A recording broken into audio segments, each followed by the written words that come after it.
got to think about what's really important. And as entrepreneurs, that's hard because it's like, do I spend more time with my family, or do I need to go start trying to figure out how to get leads and find that income to support my family? And whichever decision you make, you're going to pay the consequences for it.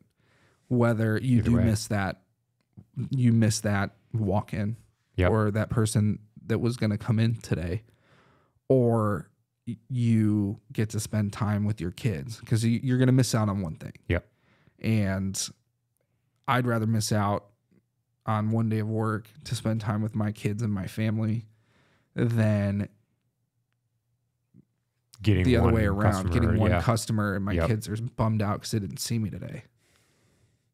And I think that I love this conversation because I think it is a balance. I think a lot of entrepreneurs, and I said this the other day, and something, a lot of entrepreneurs get into it because they want that flexibility. They want to spend time with their family. And then you get busy, and then there becomes a guilt of, if I don't go in, or a fear of missing out, and then a guilt of I'm not doing enough, or I could do more.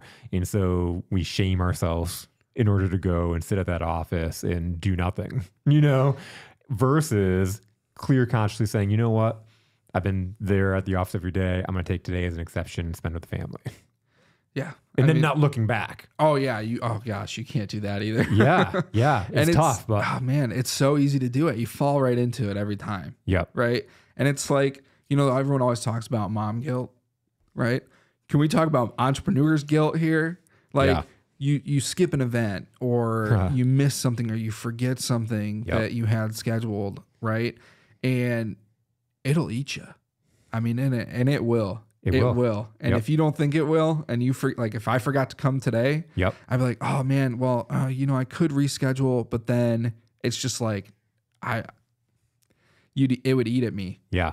And I'd be texting you like, oh my gosh, I'm so sorry. I totally wasted your time. And it's that mindset too. It's just like, if you're not doing something, you're wasting your time or somebody else's. Yep. And it's hard. It's hard to deal with that, but it's fun being supported by other entrepreneurs and being like, look, dude, sometimes it happens. Sometimes things come up. It's not part of the plan. It's never part of the plan. It's always at the most inopportune time. Yeah. But you just got to adapt. I mean, you can't sit still and also expect things to happen. It's like, it's an ebb and flow. You got to roll with it and then adapt and change course and all that. And it's just like, make decisions, stand behind them, deal with the repercussions of them, because there are going to be repercussions, whether or not they're positive or negative.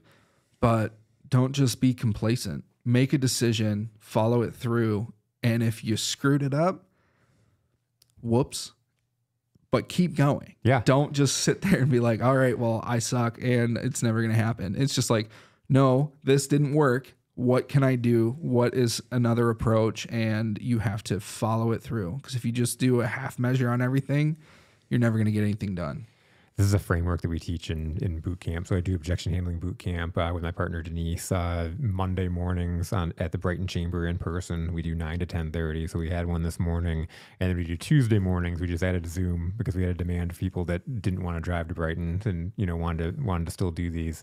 But we one of the frameworks is teaching how to anchor your wins and how to learn from your losses or missed opportunities, or what didn't work, what worked and what didn't work. And we kind of changed that language too, because again, when you say, where did I fail, how did I lose, like you're saying you're chalking up a loss, but versus, like, I love how you said it, is like, what didn't work, because going through it, like, what worked, what didn't work, what did I learn? And when you can do that, you can quickly move past a loss or a missed opportunity or whatnot. On the flip side of anchoring that win, and it could be a small win, somebody answered the phone today, like something, I got out of bed, but it's like these small wins in like anchoring them, being like, yes, like, I deserve this because I showed up today. I did this work, whatever it is. And like, we spend so much time beating ourselves up for the things that we fail at. And I mentioned this because I know I've been there so many times where I've made the decision to stay at home, and then I'm sitting and thinking about the whole time my missed opportunities. And then now I've missed opportunities with my family, and I've missed opportunities at work because I might be there at the house, but I'm not present. Right. And it happens. And it happens to everyone because it's hard to not think about work. When you're running it, it's all on you. Yep. And it's one of those things that you either shut it off or be like, hey, you know what? I need to be present in this moment because this is what's important right now. Right now. Yep. Right? Not that like you're not at the office. You can't magically just snap over there. Right? It's just not going to happen. Yeah. And it's just like you said, being present is so important because just being there isn't enough.